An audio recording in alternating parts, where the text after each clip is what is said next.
కొత్త అంశాలు మేము తెర మీదకి తీసుకొచ్చినాము, చెప్పని అవి కూడా అమలు చేస్తున్నాం మేము. కానీ కేసీఆర్ మాట్లాడుతూ పాత ఆయన బర్రెలకు సంబంధించి గొర్రెలకు సంబంధించి అవన్నీ పంపిణీ చేసిండు, ఎక్కడి నుంచి చేయాలి మేము, ఇది బీఆర్ఎస్ పార్టీ ప్రభుత్వం కాదు, కాంగ్రెస్ పార్టీ ప్రభుత్వము, ఆ పార్టీని అమలు చేసినవి మేమెందుకు అమలు చేస్తాం, గొర్రెలు ఎందుకు మేము పంచాలా, గొర్రెల పంపిణీ ఎందుకు చేయాలా, దళిత బంధు అనే స్కీమ్ మేమెందుకు ఇవ్వాలా అనే విధంగా కాంగ్రెస్ పార్టీ నాయకులు మాట్లాడుతున్నారు.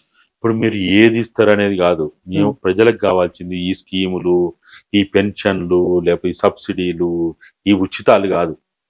ప్రజలు అడుగుతున్నది ప్రభుత్వ విద్య కావాలంటున్నారు, ప్రజలు అడుగుతున్నది ప్రభుత్వ వైద్యం కావాలంటున్నారు, ప్రజలు అడుగుతున్నది 18 ఏళ్ళు 20 ఏళ్ళు నిండిన ప్రతి పౌరునికే వాడు కష్టపడి పనిచేయడానికి కావాల్సిన ఏర్పాట్లు కావాలంటున్నారు. ఇంతే, ఇంత మించి ఏం అడుగుతలేరు. ఈ దిక్కుమాలను ఎవడు అడుగుతాను? తెలంగాణ ప్రజలు ఎప్పుడు కూడా బిచ్చం అడగరు, దెయ్యాన్ని చేజాపరు, తల దించుకొని ఉండరు, తలెత్తుకొని ఉంటారు. ఇది అప్పులు తెచ్చుకున్న రాష్ట్రం కాదు, నిజాం కాలంలో అప్పులు ఇచ్చిన గడ్డ ఇది. ఈ వీళ్ళు వేదవాళ్ళు, వీళ్ళకి ఏం తెలుసు? వీళ్ళకి గొర్రెలు, బర్రెలు, కోళ్ళు, కుక్కలు, నక్కలు కావాలని ఎవడు అడుగుతాడు? ఎవడు అడుగుతలేదు. ఎవడు అడిగిండు? ఎవడని అడిగిండా? ప్రజలు అడుగుతున్నది మళ్ళా చెప్తున్నాము, ప్రభుత్వ విద్యా రంగం కావాలి, ప్రభుత్వ వైద్య సేవలు కావాలి. ఇంత మించి ప్రజలు ఎప్పుడు నువ్వు దళిత బంధా, రైతు బంధా, రైతు భరోసానా, ఇంకోట 8 రకాల పెన్షన్లు ఎవరి కోసం ఇచ్చినావు? నీ కోసం ఇచ్చుకున్నావు, నీ ఓట్ల కోసం. ప్రజల కోసం కాదా సార్? ఏం ప్రజల కోసం? వికలాంగుల కోసము, వితంతుల కోసము, వృద్ధుల కోసము. వాళ్ళు ఏమడుగుతున్నారు? ఇప్పుడు ఒంటరి మహిళలు ఉంటారు, వాళ్ళకి నెలకు 2000 ఇస్తున్నావు. వాళ్ళు ఎంత వయసు? 25 ఏళ్ళు, 30 ఏళ్ళు, 40 ఏళ్ళ వయసులో ఉంటారు. వాళ్ళు మంచి వయసులో ఉంటారు. వాళ్ళకి ఏం కావాలి? నెలకు 2000 కావాలన్నా, లేకపోతే ఒక 50,000, 1,00,000 రూపాయలు, 2 లక్షలు ఇచ్చి నీ అంతటా నువ్వు బతుకమ్మ అని చెప్పాలనా? ఏం చేయాలా? ఇప్పుడు కన్న బిడ్డనైనా తల్లిదండ్రులు ఒక 3 ఏళ్ళు 5 ఏళ్ళ వరకు వాళ్ళకి అన్ని నేర్పుతారు. తర్వాత ఏం చేస్తారు? ఎల్లకాలం నీకు తిండి పెడతా, నీకు చిన్నప్పుడు బట్టలు వేసినా నేను బట్టలు వేస్తా, చిన్నప్పుడు ముడ్డి కడిగినా నీ ముడ్డి కడుగుతా, చిన్నప్పుడు మూతి కడిగినా నీ మూతి కడుగుతా, నీ దువ్వినా నీకు స్నానం చేయించినా ఎల్లకాలం చేస్తా అంటారా? అనరు కదా. ప్రజలకు కావాల్సింది ఇది ప్రకృతి సిద్ధాంతం. ఇది నేను చెప్పేది కాదు. ఇది ప్రకృతిలో ఉన్న విలువలు, సిద్ధాంతాలని మనం పాటించాలి. ప్రజలు ఎప్పుడు ఎల్లకాలం మేము కూర్చొని తింటాము, మాకు అది తెచ్చియండి, ఇది తెచ్చియండి, అసలు ఉచితాలు ప్రజలు ఎప్పుడు ఎక్కడ అడగరు, అవసరమే లేదు వాళ్ళకి. వాళ్ళకి కావాల్సింది నువ్వు ఉచితాలు ఇప్పుడు అదో ఇదే ఇస్తున్నావు. ఎక్కడి నుంచి తెచ్చిస్తున్నావు? మేము కట్టే ట్యాక్స్ నుంచే కదా. నువ్వు, నీ పెండ్లాము, నీ బిడ్డలు, నీ అల్లుళ్ళు, నీ వంశం అంతా పోయి ఎడన కష్టం చేసో లేకపోతే దొంగతనానికి పోయో తెచ్చిస్తున్నావా? కల్వకుంట్ల కుటుంబమో, రేవంత్ రెడ్డి కుటుంబం అవి కష్టపడో దొంగతనం చేసి తెచ్చిస్తుండ్రా? భట్టి విక్రమార్క ఎక్కడైనా పోయి తెచ్చిస్తాడా? ఓ రెక్కలు ముక్కలు చేసుకొని రాత్రి మూడు కష్టపడి నాటేసి, అరక దున్ని, నాగలి దున్ని, లేకపోతే పంటలు పండించి తెచ్చిస్తాడా? ఎక్కడి నుంచి ఇస్తారు వాళ్ళు? కాబట్టి ఇదంతా కూడా ఏంటంటే ప్రజలు ఎప్పుడు ఏది కోరుకుంటలేరు. ప్రజలు అడిగేది ఒక్కటే, మాకు ఇటువంటి ఏ వద్దు, మాకు పూర్తిగా 100% ఈ సమాజంలో ప్రభుత్వ విద్య ఉండాలి, ఈ సమాజంలో ఈ తెలంగాణలో ప్రభుత్వ వైద్య సేవలే ఉండాలి, ఈ సమాజంలో 18 ఏళ్ళు 20 ఏళ్ళు నిండిన ప్రతి పౌరునికి వాడికి చాతైన పని వానికి మీరు అవకాశం ఇవ్వండి. మా రెక్కలకు పని, మా కాళ్ళకు పని, మా కళ్ళకు పని, మా మెదడుకు పని, మా శరీరానికి పని ఇవ్వమంటారు. అంతే, వేరే ఏం అడుగుతలేరు వాళ్ళ ప్రజలు. ఏమైనా ఇప్పుడు నువ్వేమైనా అడుగుతున్నావా? నీకు అన్ని అంటే విద్య, వైద్యము, కనీస సౌకర్యాలు ఇస్తే నువ్వేమైనా అడుగుతావా? నాకు అది ఉచితమి, ఇది ఉచితమి అని చేయి చాపుకొని పోతావాడు. అసలు బిచ్చం అడగడం అనేది తెలంగాణ రక్తంలో లేదు, తెలంగాణ జీన్స్లో లేదు. కాబట్టి నేను అనేది ఏంటంటే, మనము ఈ ప్రభుత్వాలు ఇప్పటికైనా సోయిలోకి వచ్చి కళ్ళు తెరిచి ఆ మత్తులోంచి బయటికి రాండి. ఇప్పుడు బడ్జెట్ ప్రవేశపెట్టే సార్ ఇంకా అది పూర్తిగా ఇంకా సమావేశాలు ముగిసలే, అప్పుడే ఎన్నికలు. అంటే అర్థం ఏంటిది? నీ ఎన్నికల కోసము, నీ ఓట్ల కోసము, స్థానిక సంస్థలు ఎన్నికల, స్థానిక సంస్థలు అయితేంది, సర్పంచులు అయితేంది, మున్సిపాలిటీలు అయితేంది, లోకల్ బాడీ, అంతే. వాటికే కోసమే కదా ఇవన్నీ. ఈ గరడి అంతా ఎన్నికలు అయిపోయి వాళ్ళు ఎవడైనా దిగుతాడో చూడు, ఎవరైనా పలకరిస్తారా, ఎవరైనా చూస్తారా? ఇప్పుడు సరే బడ్జెట్ అంకెలు చూపెట్టిండ్రు, రేపు నిజంగా అమలైతాయా? రైతు భరోసా అని నువ్వు అన్నావు, రైతు బంధు కాదు రైతు భరోసా, 10,000 కాదు 15,000 అన్నావు. మళ్ళీ ఇప్పుడు ఏమంటున్నావు? మాట మారుస్తున్నావు. ప్రజలు అడగరా మరి? మాట మార్చిన ప్రతి నాయకుడిని ప్రజలు నిలదీస్తారు, బట్టలు ఉడదీసి రోడ్ల మీద తిప్పుతారు. ఏమనుకుంటారా మీరు? మీరు ఎక్కడ పోయి ఏ సందులో దాచుకున్నా, శ్రీలంకలో చూడలే, బాత్రూంలో దాచుకుంటే కూడా పట్టుకరాలే. ఎమ్మెల్యేలారా, మంత్రులారా, రేవంత్ అన్న, మీరు గనుక చేసిన ప్రకటనలు, ఇచ్చిన హామీలు సాధ్యమైద్యా లేదా చెప్పండి. కాదనుకుంటే కాదని చెప్పండి. ఈ మాటల గారడి వద్దు, ఈ విమానాల ప్రమాణాలు వద్దు, ఈ కాలయాపన వద్దు. మీరు కాదనుకుంటే కాదని చెప్పండి. ప్రజలు ఏమో అనరు. మన రైతు బంధు ఇయ్యలే ఏమని అన్నారా? ఏమని లేదు కదా. కాబట్టి ఇప్పటికైనా ఈ ప్రభుత్వము సొయిలకు రాండి. ఇంకా 4 సంవత్సరాల 4 నెలలు మీ కాల పరిమితి ఉంది. ప్రజల పట్ల భయంతో ఉండండి, భక్తితో ఉండండి, బాధ్యతతో ఉండండి, ఒళ్ళు దగ్గర పెట్టుకొని ఉండండి. మీరు గనుక ఒళ్ళు దగ్గర పెట్టుకొని లేకపోతే గత పాలకులు పట్టిన గతి మీకు కూడా పడుతుంది. సార్ అలాగే ప్రభుత్వం ఏర్పడిన తర్వాత ఇంత తక్కువ టైంలో వ్యతిరేకత అనేది కాంగ్రెస్ పార్టీ కూడగట్టుకుందంటే ఖచ్చితంగా కూడగట్టుకుందనే చెప్పుకోవాలి. చాలా మంది వ్యతిరేకిస్తున్నారు. దీని వెనకాల, ఈ వ్యతిరేకత వెనకాల బీఆర్ఎస్ కేటీఆర్ కానీ హరీష్ రావు కానీ వెనకాల నుండి నడిపిస్తున్నారు ఇదంతా కూడా అనేది ప్రధాన ఆరోపణ.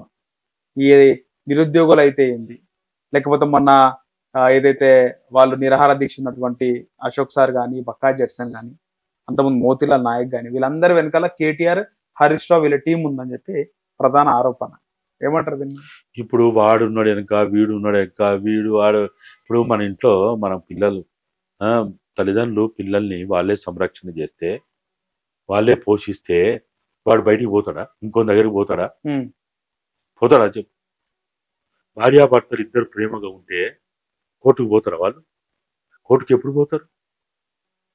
ఏదైనా గొడవ అయితేనే కదా కోర్టుకు పోయేది. అవును, అంతే కదా. వేరే విషయం మీద అయితే పోరు కదా. మరి అసలు సమస్య మాట్లాడకుండా వాడు అనుకున్నాడు, వీడి అనుకున్నాడు, వీడిది వాడు డబ్బులు ఇచ్చాడు, అరే ఇస్తారాయా? వెనక లేకపోతే ముందు ఉంటారా? అయితే ముందు ఉంటారు, లేకపోతే వెనుకుంటారు. ఖచ్చితంగా ఉంటారు. ఎవరికి ఎవరు లేడు? నీ వెనక లేరా? ఇదే నిరుద్యోగులు, ఇదే గ్రూప్ 1 వాళ్ళు, గ్రూప్ 2 వాళ్ళు, గ్రూప్ 3 వాళ్ళు, డిఎస్సి వాళ్ళు నీకోసం పనిచేయలేదా? అప్పుడు ఎందుకు అనలేదు? మరి డబ్బులు ఇచ్చింది నువ్వే కదా, కార్లు ఇచ్చింది నువ్వే కదా, ఎక్కడెక్కడ పోవాలని చెప్పింది నువ్వే కదా నిరుద్యోగులకి. మరి రేవంత్ రెడ్డి మొత్తం రూట్ మ్యాప్ ఇచ్చిండు వాళ్ళకి, మరి నిరసనలకి, కేసీఆర్ పైన వ్యతిరేకంగా. జిందాబాద్ కొట్టించుకున్నప్పుడు సోయలేదా మీకు? నువ్వు కొట్టించుకోలేదు జిందాబాద్? మరి జిందాబాద్ కొట్టిన నోర్లు ముర్దాబాద్ అన్నప్పుడు పడాలి కదా. వాళ్ళు ఓపెన్ గా చెప్తుండ్రు. ఎవడో మురళి ద్వారా ఎన్ని డబ్బులు వచ్చినాయి, ఎవరో ఉన్నాడు కదా గ్రంథాలయ చైర్మన్ అయ్యిండు రఫియా రియాజ్, ఆయన ఎంత తెచ్చిండు, వాడు దొంగ ఏదో ఉన్నాడు కదా ఎమ్మెల్సీ, ఊగా బాగుతుంటాడు. ఏం పేరు? బల్మూరు వెంకట. బల్మూరు వెంకట్. ఆ బల్బు ఎప్పుడు ఆరిపోయే ఉంటది ఉత్తమ ఎదవ. ఆయన నోరేందో ఎంకతో ఒక్కసారి జైలుకు పోయి రాగానే పేద తురుముకాలు అనుకుంటాడు. రైట్. అలాగే ఎప్పుడు అంకెల గరడి అనేది ఇంటాం. ఈసారి అంకెల గరడి కాకుండా కేసీఆర్ వచ్చేసి మేము ఇచ్చిన పథకాలు ఏవి, అసలు ఇది సన్నాసి బడ్జెట్, ఇది మొత్తం అన్యాయం జరిగింది. వాస్తవానికి 36,500 కోట్లు అప్పుడు ఎస్సీలకు సంబంధించి ఎస్సీ సంక్షేమం కోసం ఇచ్చినది ఇప్పుడు 33,000 కోట్లే కేటాయించింది సార్ బడ్జెట్ లో ఈ ప్రభుత్వం. ఇవన్నీ కూడా ఆయన ఎండగట్టిండు. సో వాస్తవానికి ఈ రాజకీయాల్లో ప్రతిపక్షాన్ని లేదా అధికార పక్షాన్ని ప్రతిపక్షం అండర్స్టాండింగ్ చేసుకోవడము ఎక్కడ ఉండదా సార్? ఖచ్చితంగా వాళ్ళు ఎంత మంచి చేసినా వ్యతిరేకంగా మాట్లాడడమే ఫ్యాషన్ అయిపోయిందా? అంటే ఇప్పుడు ప్రతిపక్ష బాధ్యత ఏంటంటే వాళ్ళు పాలక పక్షం రాజ్యం చేస్తున్నటువంటి గవర్నమెంట్ చేస్తున్నటువంటి దాన్ని వాళ్ళు చెప్పాలి. చెప్పడం వాళ్ళ బాధ్యతే. లేకపోతే ప్రతిపక్షం ఎందుకు ఉంటుంది? ఆయన క్యాబినెట్ ర్యాంక్ హోదా ఎందుకు ఇవ్వాలి ఆయనకి? కానీ ఈ ఆడ చెప్పే పోయి ఇట్లా బండి ఏమవుతుంది? రోడ్ చేయాలి మరి. బడ్జెట్ అయిపోగానే బడ్జెట్ అంతా కూడా విన్నాడు. 70 నిమిషాలు ఏదో వచ్చే 5 నిమిషాలు మాట్లాడే పాయ బయట మాట్లాడు మాట్లాడే బడ్జెట్ కోసం వచ్చిన సార్, బడ్జెట్ చూడడానికి ఎవరు అందరూ ఒత్తలేడు నాలాంటి వాడు ధర్నా చేస్తాం అన్నందుకు వచ్చిండు. ఎందుకున్నా నువ్వు ప్రతిపక్ష హోదాలో అన్నందుకు వచ్చిండు. కానీ అది కూడా బడ్జెట్ రోజే రావడం ఇక తప్పదు వచ్చి ఆ రోజైతే ఏముండదు, క్వశ్చన్ అవర్ ఉండదు, మాట్లాడేది ఉండదు, ఏముండదు. బడ్జెట్ ఈనుడే కాబట్టి కూర్చోవచ్చు. ముందే స్పీకర్ కి ఇచ్చే ఛాన్స్ ఉంటుందా? కేసీఆర్ కి మాట్లాడే అవకాశం ఏముండదు. బడ్జెట్ రోజు ఎవ్వరికి ఉండదు. బడ్జెట్ ప్రసంగం తప్ప ఇంతకు మించి ఏది ఉండదు. ఎక్కడ ఏది ఉండదు. సాంప్రదాయం అది. క్వశ్చన్ అవర్ కానీ షార్ట్ క్వశ్చన్ అవర్ కానీ ఇంకేదో ఏది ఉండదు. సో ఆయన తలపండిన నాయకుడు కేసీఆర్. ఏ తల లేదు, మొఖాలు లేదు. రాజకీయాల్లో ఏం పద్ధతులు అని తెలుసు కదా సార్ బాగా. ఏం రాజకీయం ఏంటి అంటే చాలా అప్పటి నుంచి 1970 నుంచి యాక్టివ్ ఉండు కదా సార్ ఆయన పాలిటిక్స్ లో. ఉండొచ్చు, ఏం లాభం? ఇప్పుడు నాకు అప్ప చెప్పినా నేను పని చేయకుండా నేను ఎన్ని మాట్లాడినా వేస్ట్. నాకు అప్ప చెప్పిన పనిని నేను సమర్థవంతంగా నేను నిర్వహిస్తున్నా లేదనేది క్రైటీరియా. అంతకు మించి నన్ను ఇప్పుడు ఇంతకుముందు చెప్పినా చూడు, సాగు కాడికి పోయి సాగు డప్పు కొట్టమంటే ఇంకేందో వేషాలు అయితే ఎవడు వేస్తాడు? మెంటల్ వచ్చిందని మెంటల్ హాస్పిటల్ పెడతారు. ఒక ముఖ్యమంత్రి కానీ మంత్రులు కానీ ఎమ్మెల్యేలు కానీ వాళ్ళకు ఒక బాధ్యత కలిగినటువంటి ఒక పదవి అది, రాజ్యాంగబద్ధమైనటువంటి పదవి అది. కానీ చేయకుండా నేను అది చేసినా ఇది చేసినా, నేను మాట్లాడుతున్నా నేను పాటలు పాడుతున్నా, నేను సంస్కృతం చెప్తున్నా, నేను వేదాలు చెప్తున్నా, నేను ఇంకేదో చెప్తున్నా అంటే ఎవరికి కావాలా అవన్నీ? మనం హోటల్కి పోతాం, మనం హోటల్కి పోయి మనకు కావాల్సింది అడుగుతాం, వాడు ఇస్తాడా లేదా ముఖ్యం. మన దగ్గర 100 ఉండదు, నాకు ఇష్టమైంది నాకు కావాలి, నాకు టేస్ట్ ఏదైతే అనిపిస్తుందో అడు 100 రకాల బట్టల షాప్ కొనుక్కోవడానికి పోతాం. అన్ని రకాల బట్టలు ఉంటాయి. కాకి పిల్ల కాకి ముద్ద అన్నట్టు నాకు ఒకటి నల్లది, ఒకటి ఎర్రది, ఒకటి తెల్లది, ఒకటి ఇంకోటి, ఎవరికి ఏది ఇష్టమైతే వాడు కొనుక్కుంటాడు. నీకు ఇష్టమైంది నాకు ఇష్టం కావాలని ఏముంది? కానీ ఇక్కడ ఒక ముఖ్యమంత్రి అనేది ఒక రాజ్యాంగం నిర్దేశించిన పదవి. ఆ పదవిని నిర్వహించాలనా వద్దా? ఆ బాధ్యత నిర్వహించాలా వద్దా? నిర్వహించాలి. మరి మనం అడుగుతున్నది ఒక్కటే, ఏ మంత్రినైనా, ఎమ్మెల్యేనైనా, ముఖ్యమంత్రినైనా, లేకపోతే ఎవరినైనా సరే, మీరు మీ బాధ్యతలని భయంతో, భక్తితో, బాధ్యతతో నిర్వహించండి. మీరు ప్రజలు కట్టే ట్యాక్సుల ద్వారా ఇచ్చిన జీతాలను తీసుకొని సకల భోగాలు అనుభవించుకుంటూ, సకల సౌకర్యాలు అనుభవించుకుంటూ, సకల సుఖాలు అనుభవించుకుంటూ, మీరు, మీ కుటుంబం, మీ బంధువులు, మీ వంశం అంతా మీరు ప్రజల కష్టార్జితం మీద ఆధారపడి బతుకుతున్నారు. అది గుర్తుపెట్టుకోండి. ప్రజలు ఏమి అడుగుతలేరు మిమ్మల్ని, మీ నుంచి ఏం ఆశిస్తలేరు. ప్రజలు అమాయకులు. అమాయక జీవుల్ని మీరు మోసం చేయొద్దు. నమ్మినోనికి నమ్మక ద్రోహం చేయొద్దు. ప్రజలు ఎంతో నమ్మకంతో ఈ ప్రభుత్వాన్ని తీసుకొచ్చారు. సోనియమ్మ కృతజ్ఞత తెలిపే దాంట్లో భాగంగా ఈ ప్రభుత్వాన్ని తీసుకొచ్చారు. కాబట్టి ఇవాళ ఇది అంకెల గారిడా, లేకపోతే ఎన్నికల బడ్జెటా, లేకపోతే ఇంకా ఏది పక్కన పెట్టినా కానీ మీరు ప్రజలకి అందుబాటులో ఉండండి. ప్రభుత్వ రంగాన్ని బలోపేతం చేయండి. అన్ని వ్యవస్థల్లో, విద్యారంగం, వైద్య రంగం, కార్మిక రంగం, పారిశ్రామిక రంగం, వ్యవసాయ రంగం, అన్ని రంగాల్లో ప్రభుత్వాన్ని పటిష్టం చేయడమే మీ పని. లేదనుకుంటే వదిలిపెట్టండి, పోయి వ్యాపారాలు చేసుకోండి. ఎవడొద్దంటాడు? ఆ పదవి ఎందుకు? మీరు జీతం ఎందుకు ఇవ్వాలి మేము? కాబట్టి ఈ బడ్జెట్లో ఇది ఉందా, అది ఉందా, అది ఉందా, ఇది ఉందా అనేది సరే మనం మాట్లాడుకోవాలి, అవసరమే. కానీ ప్రజలు కోరుకున్న దాన్ని చేయండి. స్కూల్ బాగు చేయండి, కాలేజీలు బాగు చేయండి, హాస్పిటల్ బాగు చేయండి, ఉపాధి రంగాన్ని బలోపేతం చేయండి, ప్రైవేటు రంగాన్ని తగ్గించండి. సార్ అలాగే ముఖ్యంగా చూసుకుంటే కేంద్ర బడ్జెట్లో బీహార్కి అలాగే ఆంధ్రప్రదేశ్కి ఎక్కువ పెద్దపీట వేసింది మోదీ ప్రభుత్వము. ఎందుకంటే వాళ్ళతో ఎన్డీఏ ప్రభుత్వానికి మంచి మద్దతు ఉంది. వాళ్ళు దిగిపోతే ఖచ్చితంగా వాళ్ళకి ఎఫెక్ట్ అనే ఉద్దేశంతోనే రాజకీయ కోణంలో భాగంగానే వాళ్ళకి పెద్దపీట వేసినారు అనేది ప్రధాన ఆరోపణ ఏమంటారు సార్? అది మామూలు సహజ సూత్రమే అది. ఉమ్. ఇప్పుడు అంటే బడ్జెట్ లో కూడా రాజకీయ కోణం ఉంటుంది సార్ ఖచ్చితంగా. ఖచ్చితంగా రాష్ట్రాలు వెనుకబడి ఉన్నాయి, డెవలప్మెంట్ లేదు, కరువులో ఉంది, కాటకాల్లో ఉన్నది రాయలసీమ లాంటి ప్రాంతము, అట్లా కొన్ని ప్రాంతాలు ఉన్నాయి. ఎగ్జాంపుల్ బీహార్ కూడా వెనుకబడిన ప్రాంతమే.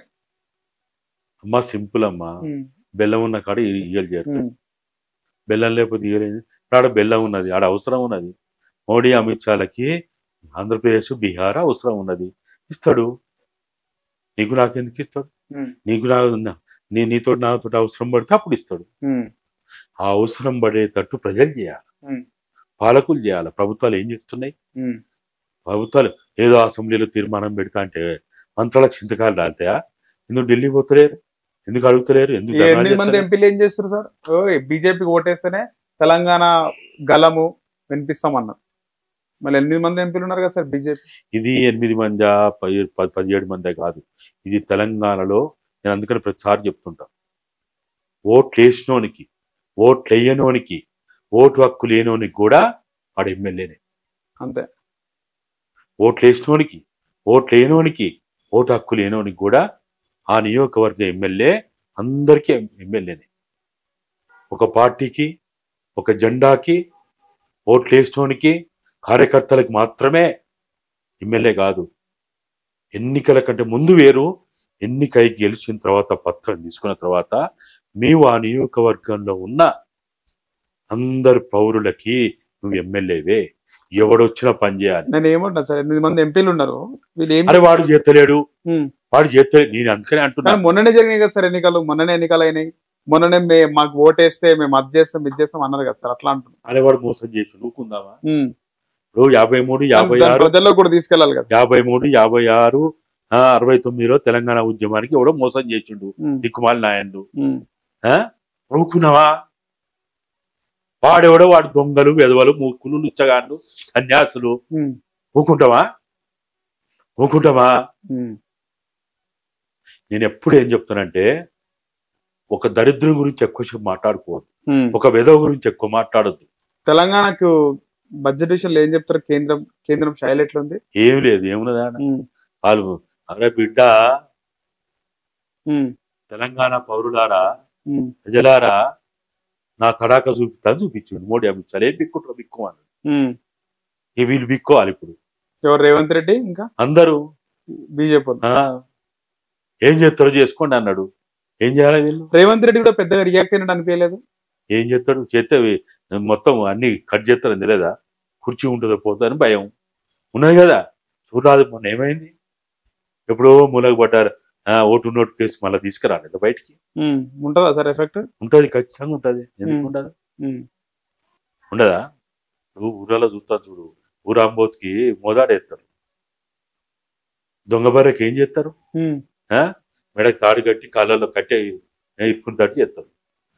వాళ్ళ మోడీ అమిత్ షా మామూలు వాళ్ళు గొంతుబడి పిసుకు చంపుతారు వాళ్ళు. అంతే. లేకపోతే ఏం మాట్లాడమని చూద్దాం. ఆయన రేవంత్ రెడ్డి ఏం మాట్లాడుతాడు? తీర్మానం పెట్టాడట, చర్చ పెడతాడట, అందరు చెప్పింది విని అప్పుడు తీర్మానం పెడతాడట. ఉత్సపడతా తీర్మానం పెట్టడానికి. ఎందుకు పోరా మీరు? ముఖ్యమంత్రి అయిన కాంచి ఇన్నిసార్లు ఢిల్లీ పోయినావు కదా, మీ అందానికి, మీ సందానికి, మీ ఎలుగుబాటుకి మేము గొప్పలమని, పేద తీసుమార్గాలమని ప్రైవేట్ ఫ్లైట్లలో పోతుంది కదా తెలంగాణ ప్రజల సొమ్ము పెట్టుకొని. ఎందుకు పోరు ఇప్పుడు మీరు? పాడి ఆంధ్ర మోదా పాడి పోయి మోడీ అమిత్ షా అన్నారు కదా, ఏం మిక్కుంటారో మిక్కోమని. అన్ని బొర్లిచ్చి అన్ని మిక్కుదాంపా. ఎందుకు రారు మీరు? అరే వాళ్ళని వదిలిపెట్టు. ఆ 8 మంది ఏమైందో ఏం కథో వాళ్ళు పక్కన పెట్టు. అరే వాడు ఎవరికో అమ్ముడు పోయిండు, అమ్ముడు పోతే వాడి గురించి మాట్లాడు. ఇప్పుడు ఎక్కడైనా మన కుటుంబాలను, మన ఊర్లోనో ఎవరో చచ్చిపోతారు. ఇక ఆ శవాన్ని ముందర పెట్టుకుని ఏడ్చుకుంటూనే కూర్చుంటామా? ఎవరి పని వాడు చేయమా? దొడ్డికి పోవా, ఉత్సవ పోవా, అన్నం తినవా, ఏం పని చేయమా? అరే వాడు చచ్చిండానికి ఏం పని చేయకుండా ఉంటావా? వాళ్ళ పని వాళ్ళు చెయ్యలేదు, చేయకపోతే మన పని మనం చేయొద్దా? సార్ కాబట్టి అది కేంద్ర బడ్జెట్ మీదైనా, కేంద్ర ప్రభుత్వ వివక్ష మీదైనా, కేంద్ర ప్రభుత్వం చేసినటువంటి ఆ పెద్దన్న అహంకారాన్ని మనం ఎండగట్టడానికి తెలంగాణ సమాజం మీకుంది. మీకు అండగా ఉంది, అందరిని కలుపుకోపోవాలి, అన్ని సెక్షన్ల ప్రజల్ని, అన్ని వర్గాల ప్రజల్ని కలుపుకోపోవాలనేది మేము అంటున్నాం. అంతకుమించి మేము ఏం అడుగుతలేము. రైట్ సార్, ధన్యవాదాలు.